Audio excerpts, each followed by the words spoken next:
Putin की दिल्ली में दस्तक। मोदी और पुतिन की मुलाकात एक बड़े निर्णय की ओर इशारा कर रहा है।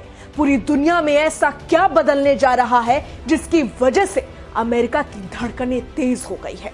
वहीं पाकिस्तान में खलबली मची हुई है और चीन भी हैरान परेशान है। जी हां, प्रधानमंत्री नरेंद्र मोदी और राष्ट्रपति व्लादिमीर पुतिन की मुलाकात इतिहास रचने जा रहा है, जिसका नाम भर सुनकर वॉशिंगटन का थिंक टैंक जाग चुका है और बीजिंग के होश उड़े हुए हैं, जबकि इस्लामाबाद की नींद उड़ गई है। दुनिया बदल रही है और इस बदलाव के केंद्र में है भारत और इस बदलाव के सूत्रधार है खुद नरेंद्र दामोदर दास मोदी। प्रधानमंत्री मोदी वो नेता जिसे दुश्मन डरते हैं, दोस्त सम्मान देते हैं और महाशक्तियां अमेरिका हो या रूस जो सुनती है। और इस मुलाकात में ऐसे बड़े फैसले होने वाले हैं जिस पर दुनिया भर के अंतर्राष्ट्रीय स्तर के बड़े नेताओं की निगाहें हैं। और यकीन मानिए, इस मुलाकात ने अमेरिका में बेचैनी, पाकिस्तान में कपकपी और चीन में हड़कंप मचा दिया है, क्योंकि दुनिया समझ चुकी है कि भारत आज किसी का मोहरा नहीं है, खेल का मास्टर है। पुतिन और मोदी की दोस्ती कोई आज की नई नहीं है, ये भरोसे की दोस्ती है, रणनीति की दोस्ती है और पारस्परिक सम्मान की कहानी है। पुतिन दुनिया में बहुत कम नेताओं को सम्मान करते हैं और उन चुनिंदा नामों में सबसे ऊपर हैं भारत के प्रधानमंत्री नरेंद्र मोदी। और अब पुतिन वही मोदी से मिलने नई दिल्ली आ रहे हैं और ये यात्रा साधारण नहीं है बल्कि ऐतिहासिक है, क्योंकि यूक्रेन युद्ध के बाद ये पुतिन की पहली आधिकारिक भारत यात्रा है। यानी दुनिया को साफ संदेश जा रहा है कि रूस चाहे किसी से लड़े, भारत से उसका रिश्ता अटल है। आज अमेरिका भारत पर 50% तक टैरिफ लगा रहा है, रूसी तेल पर दबाव बना रहा है, इंडो पैसिफिक में भारत की शक्ति देखकर बुरी तरह घबराया हुआ है। तो जाहिर है, जब पुतिन भारत आते हैं और मोदी उनसे निजी डिनर पर मुलाकात करते हैं तो वॉशिंगटन में अलार्म बजता है। उधर पाकिस्तान जो खुद पुतिन के पास जाकर गिड़गिड़ाता रहा है कि हमें भी दोस्त मान लो, आज जलन से भरा हुआ दिख रहा है। रूस और भारत के रिश्ते पहले से ज्यादा मजबूत हो रहे हैं। मोदी की ताकत यही है, जो दोस्त है उसे दिल से लगाते हैं और जो दुश्मन है उसकी नींद उड़ाते हैं। अब आते हैं असली सवाल पर कि पुतिन इस वक्त भारत क्यों आ रहे हैं। तो बता दें, क्योंकि पुतिन जानते हैं कि दुनिया की नई शक्ति व्यवस्था में भारत कुंजी है, क्योंकि भारत न तो अमेरिका के दबाव में झुकता है, न रूस के प्रभाव में, न चीन के धमकियों से डरता है।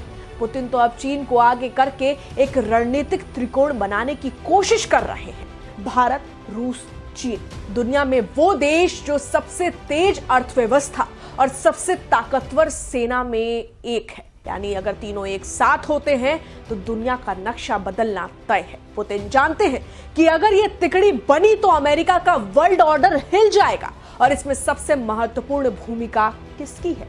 जी हाँ, भारत की। यानी फिलहाल जो दुनिया देख रही है उसमें इंडिया मतलब मोदी हो चुका है।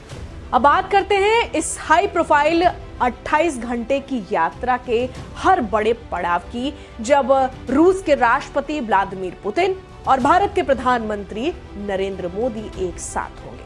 4 दिसंबर गुरुवार शाम राष्ट्रपति व्लादिमीर पुतिन दिल्ली में 4:30 से 6:30 के बीच में लैंड कर सकते हैं। यानी यहाँ वो सीधे प्रधानमंत्री मोदी के आधिकारिक आवास लोक कल्याण मार्ग पर जाएंगे।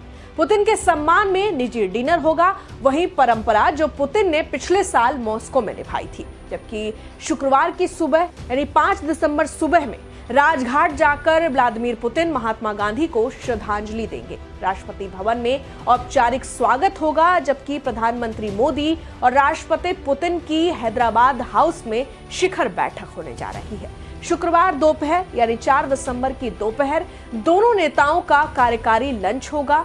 इंडिया रूस बिजनेस फोरम में पुतिन की उपस्थिति होगी। रूस के state run broadcaster RT TV channel का लॉन्च होगा। शुक्रवार शाम को राष्ट्रपति द्रौपदी मुर्मू की ओर से राजकीय भोज होगा। रात लगभग 9:30 बजे पुतिन की भारत से वापसी हो जाएगी। यानी एक बात साफ है कि पुतिन सिर्फ औपचारिकता नहीं, पूरे एजेंडे के साथ आए हैं। सवाल है कि इनमें कौन कौन से बड़े समझौते होंगे, जहां व्लादिमीर पुतिन और प्रधानमंत्री नरेंद्र मोदी समझौता करने जा रहे हैं। साल 2030 तक का स्ट्रैटेजिक इकोनॉमिक कोऑपरेशन प्रोग्राम पर इस पर बातचीत होगी। दोनों देशों के रिश्ते अगले 6 साल के लिए मजबूत नींव पर टिकेंगे, इस पर चर्चा होगी। दूसरा, भारतीय कामगारों को रूस में अवसर, आईटी, मेडिकल, इंजीनियरिंग, भारतीय टैलेंट को रूस में बड़े मौके दिए जाएंगे। तीसरा, रक्षा सहयोग में बड़ा अपग्रेड, लॉजिस्टिक सपोर्ट एग्रीमेंट, युद्धक स्थितियों में भी दोनों देश एक दूसरे का साथ दे सकेंगे। चौथा, व्यापार संतुलन पर जोर, भारत रूस से $65 अरब का माल खरीदता है, पर रूस भारत से सिर्फ $5 अरब का आयात करता है, यानी भारी ट्रेड डेफिसिट। इसे ठीक करने के लिए भारत दवाइयां, कृषि, फूड, कंज्यूमर गुड्स का निर्यात तेजी से बढ़ाएगा। पांचवा, ऊर्जा यानी रूसी कच्चा तेल, भारत रूसी तेल का सबसे बड़ा खरीदार है, लेकिन पश्चिमी प्रतिबंधों की वजह से चुनौतियां हैं। रिपोर्ट्स में कहा गया है कि भारत की खरीद अगर अस्थायी रूप से भी कम हुई तो रूस भरपाई करेगा, यानी रूस भारत को गुड कस्टमर नहीं, स्ट्रैटेजिस्टिक पार्टनर मान रहा है। छठा, यूरोप अमेरिका तनाव पर पुतिन ब्रीफिंग देंगे, यूक्रेन युद्ध पर अमेरिका की बातचीत की पेशकश और भारत का साफ रुख कि युद्ध का अंत बातचीत से होगा, हथियारों से नहीं। बहरहाल इस बीच आपको खास तौर पर बता दें कि पुतिन चाहते हैं कि चीन और भारत एक साथ एक मंच पर एक त्रिकोणीय शक्ति बने और रूस उसका साथ दे। आज चीन को पुतिन आगे इसलिए कर रहे हैं क्योंकि भारत के साथ मिलकर रूस एक नए मल्टीपोलर वर्ल्ड का निर्माण करना चाहते हैं, क्योंकि भारत इस वक्त अमेरिका को चुनौती देता है, चीन को टक्कर देता है और रूस को संतुलन देता है, यूरोप को विकल्प देता है और ग्लोबल साउथ की आवाज बनता है। बहरहाल इस बीच सवाल है कि ये सब क्यों? क्योंकि नेतृत्व में है नरेंद्र दामोदर दास मोदी, जो भारत के प्रधानमंत्री हैं, जो सिर्फ भारत के प्रधानमंत्री नहीं, आज के दौर के सबसे प्रभावी ग्लोबल लीडर हैं।